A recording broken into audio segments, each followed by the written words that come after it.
En toen ineens was er dit. Het is bizar. Het is echt bizar dat een uitzicht als dit gewoon te bereiken is in een dagwandeling. Echt bizar.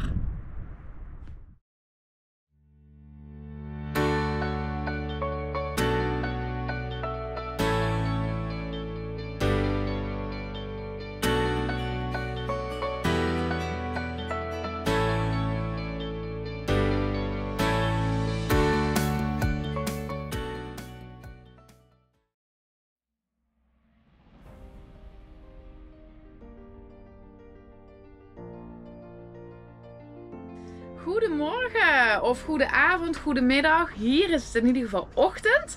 We zijn na een paar dagen flink kilometers maken aangekomen in Homer op de Kenai Peninsula.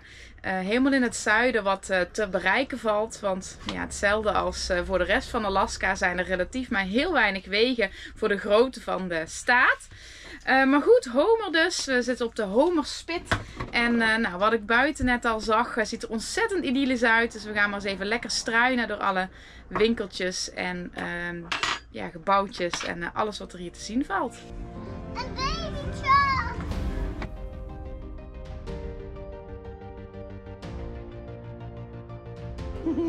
Zijn jullie opgegeten? Opgegeten door de beer.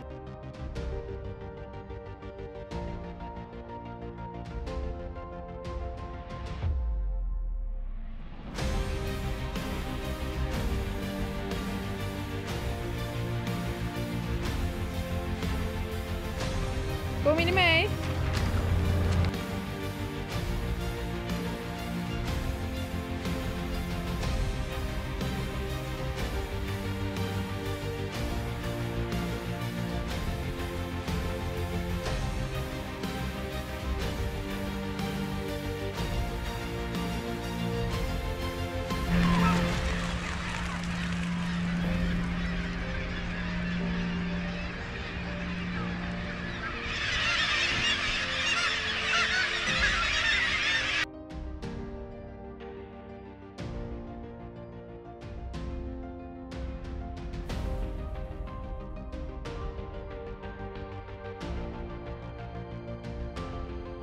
De volgende ochtend verlieten we Homer en niet veel later zagen we een eland de bosjes induiken.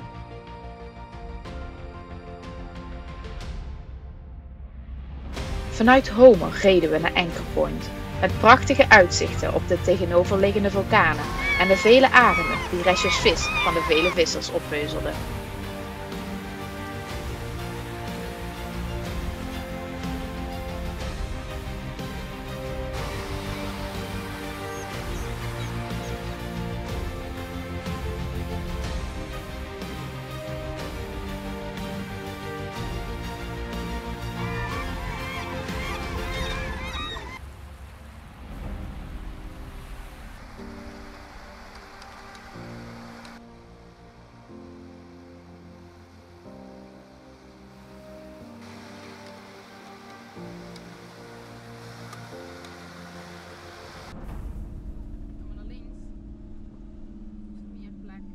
Oh, het is echt een perfect weertje. De zon schijnt heerlijk. Heel klein briesje. Het is heerlijk warm. We hebben echt ontzettend geluk gehad met het weer tot nu toe hier in Alaska. Het schijnt een hele koude en natte zomer in juni dan te zijn geweest. Maar sinds wij de grens overgestoken zijn, hebben we eigenlijk bijna elke dag nog zon gehad. We hebben dat ook wel een beetje uitgekiend, moet ik eerlijk zeggen. Want we zagen dat het ook wel nog heel erg regenachtig was hier.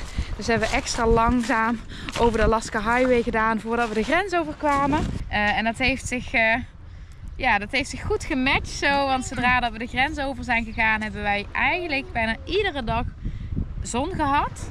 Echt super fijn. We beseffen ons wel dat dat ook zomaar ineens om kan slaan. Wat het ook gaat doen. Want over 2 dagen gaat het een paar dagen regenen.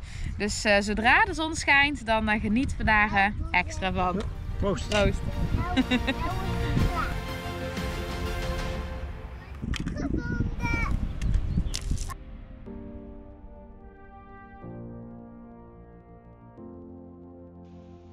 Wie had nou gedacht dat we heerlijk zo zouden zitten op een strand in Alaska? Wij in ieder geval niet.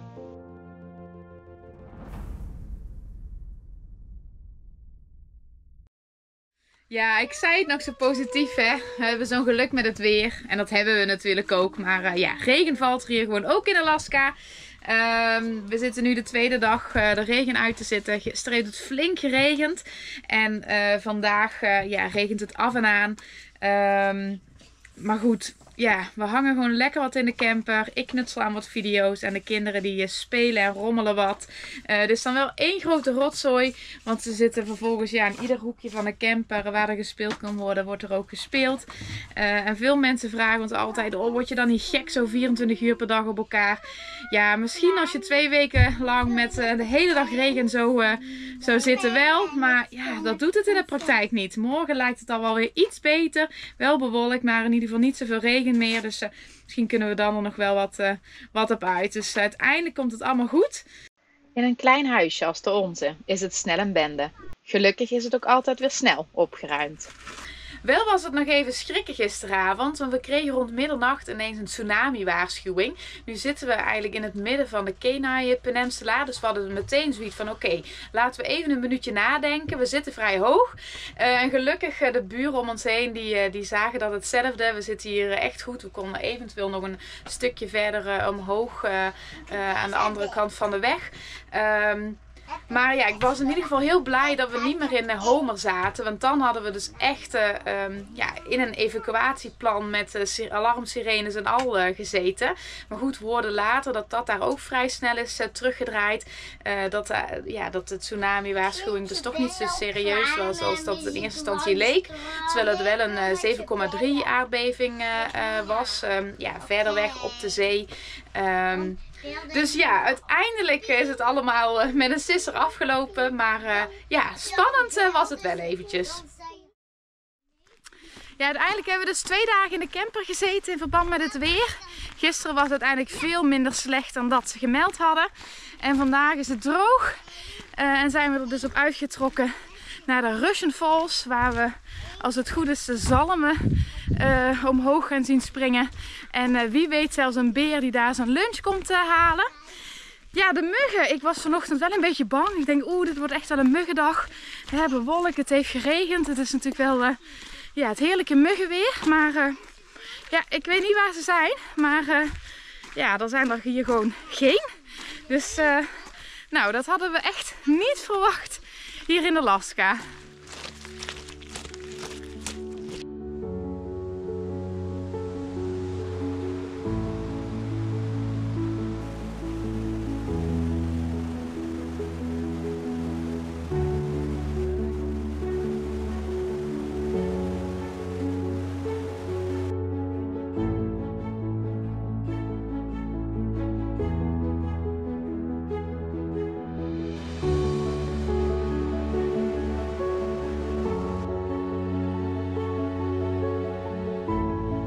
Hallo, welkom bij de podcast van Zalmen. Jullie kunnen daar allemaal zien hoe jullie zalmen aan het maken. Hoe zalmen gaan.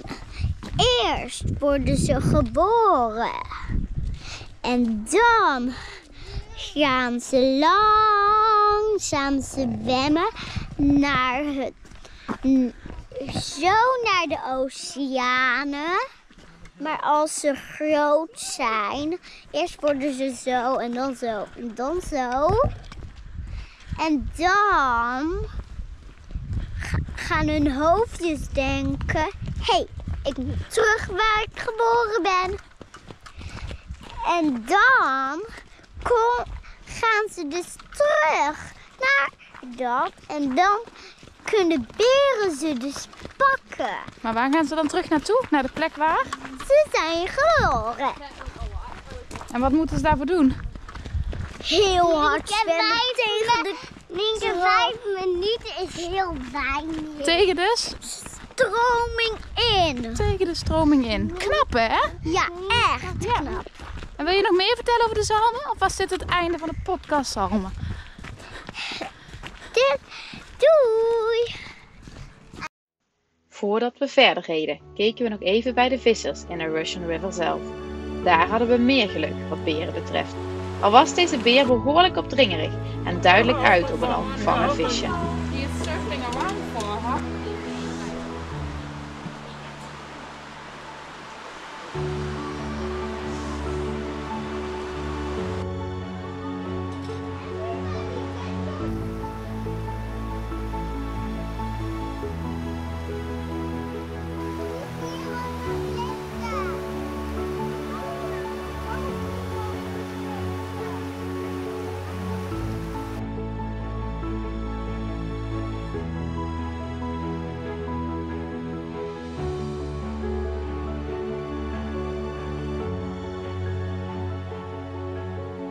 toen op weg naar Soert, waar we een mooi kampeerplekje vonden in een droge rivierbedding.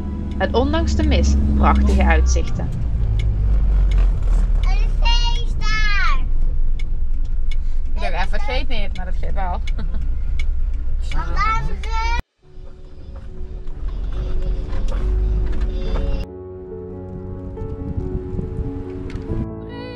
Het regent!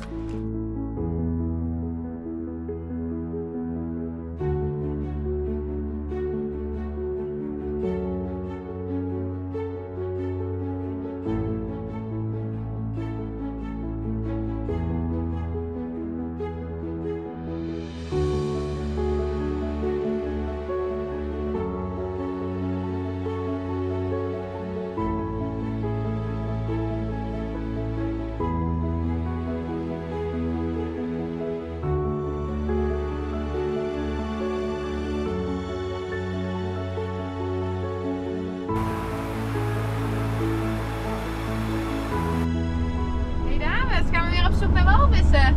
Ja! Hebben we er zin in? Ja! En ook otters. Otters? Oh, dat zou ook leuk zijn, hè? En ook gletsjers? Ja, en ook walvissen. Walvissen. En ook... Vanuit Soert maakten we opnieuw een boottocht. Een boottocht naar gletsjers met prachtige wijdse uitzichten en veel kans op wildlife.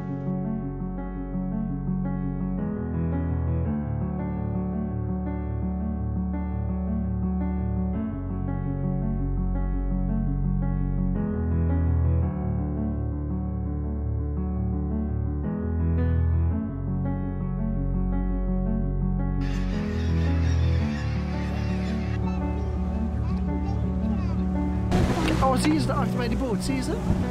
Naast de boot daar.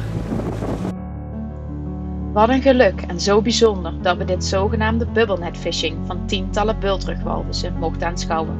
Het is een gezamenlijke jachtstrategie waarbij er heel goed gecommuniceerd en moet worden samengewerkt. De walvissen duiken diep onder schone vis en spuiten bellen uit hun spuitgaten om de vissen naar de oppervlakte te drijven en vervolgens met open bek de vis op te slokken. Zijn ze niet te laat?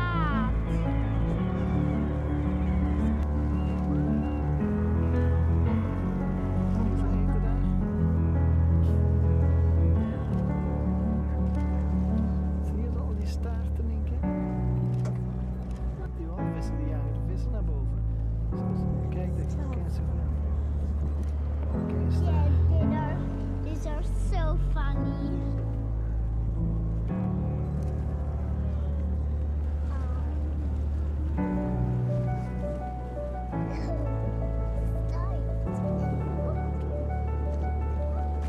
Kunnen wij lekker zwemmen altijd in slaap.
Zo dames, hoe tof was dat? Echt tof. Echt. We zagen alle dieren wat er waren. Nou, super gaaf hè? Mama is wel nog een beetje zeeziek geloof ik. Jij papa? Ook wel, ja. Nog een beetje misselijk. Maar die walvissen, dat was wel echt heel uniek geworden zelfs. Dat ze dat maar heel af en toe zien. Zo'n 1 keer per jaar, 2 dagen achter elkaar. Of 14 zoals nu. Dus dat is ook weer nog extra uniek. Maar ja, super bijzonder dat we dat mochten zien. En het weer bleef goed. En zo gingen we de volgende dag naar de Exit Glacier, waar we een Ranger Talk bijwoonden, om alles te horen over deze supersnel terugtrekkende gletsjer. Echt bizar hoe snel deze gletsjer is veranderd. De Harding Icefield, dat is waar we nu naartoe aan het wandelen zijn. Een wandeling van 8 mijl. Dus dat is iets van 13 kilometer, 14 kilometer of zo. Of iets langer, ik weet het niet. Maar in ieder geval 1000 meter omhoog. Dus echt wel flink de hoogte in. De kinderen die gaan het denk ik ook niet halen tot het einde. Het plan is om eigenlijk met z'n allen naar het eerste uitzichtpunt te gaan. Van daaruit gaat Pasco naar het tweede. Komt hij terug en dan ga ik hem helemaal uitlopen. Dus heel benieuwd. Maar ik voel het nu ook wel aan mijn kuiten.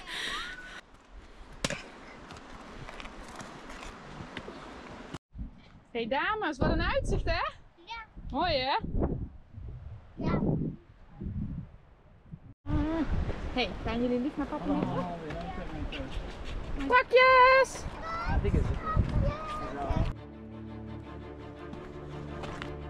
Pascal is al bij het eerstvolgende uitzichtpunt geweest. En dat was nog zoveel vetter dan ik met de kinderen zaten. En het idee is om nog verder te lopen. Nou, we gaan het zien. Het is in ieder geval echt een flinke stijging omhoog. Maar het uitzicht is er wel naar.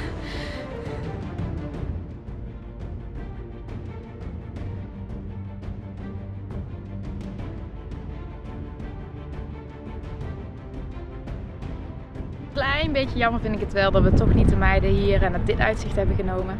Als ik had geweten dat je het vanaf hier al zo goed zou kunnen zien, dan hadden we dat misschien toch wel overwogen. Maar het was nog een 1,5 kilometer verder en vooral nog een 280 meter hoogte verschil. Dus dat was echt nog wel een serieus stuk meer geweest. Maar ja, dit uitzicht is natuurlijk gewoon...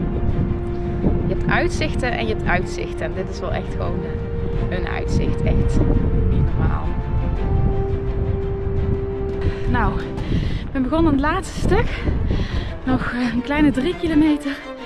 En zo'n 350 meter de hoogte in. Nu wel met continue uitzichten. Straks allemaal nog weer in de bossen. Maar nu continu die gletsjer achter of naast me. Echt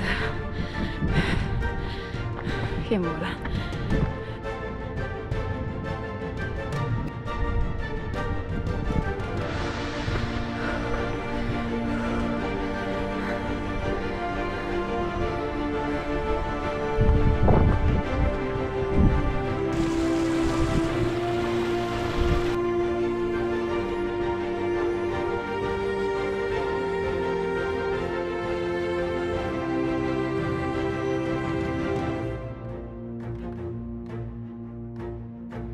En toen ineens was er dit.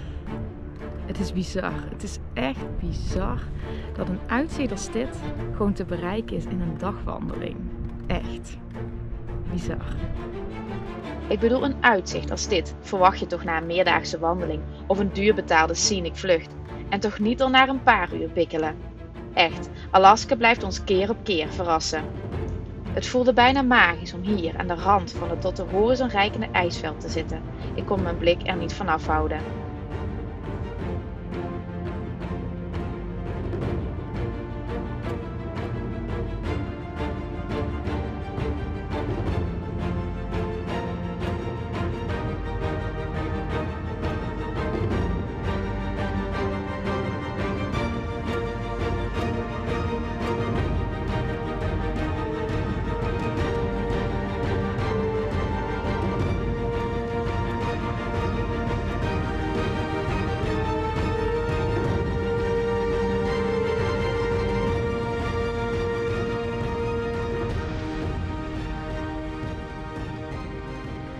Ja, de Exit Glacier en de Harding Icefield. Ik geloof niet dat ik ooit een spectaculairdere wandeling heb gedaan als dit. Echt super, super, super vet dit. Maar goed, en nu? Wij gaan even iets heel anders doen. We hebben onze plannen aardig omgegooid. En vliegen morgenmiddag naar Nederland. Voor 11 dagen. Ja, het missen van familie, dat is gewoon het allergrootste nadeel van het reizen. En ja, we hebben daar best wel onze weg in gevonden samen. We videobellen bijvoorbeeld heel regelmatig. Maar soms dan wil je er gewoon even fysiek zijn. Gewoon echt letterlijk fysiek elkaar even vasthouden. En ja, dat is nu het geval. Mijn moeder is ziek.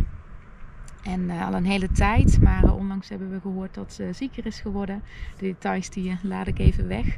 En ja, vanaf dat moment had ik gewoon heel erg het gevoel dat ik even naar Nederland wilde. Om haar te ondersteunen in de behandelingen die komen. En daarbovenop krijgt mijn broertje een deze dagen zijn tweede kindje.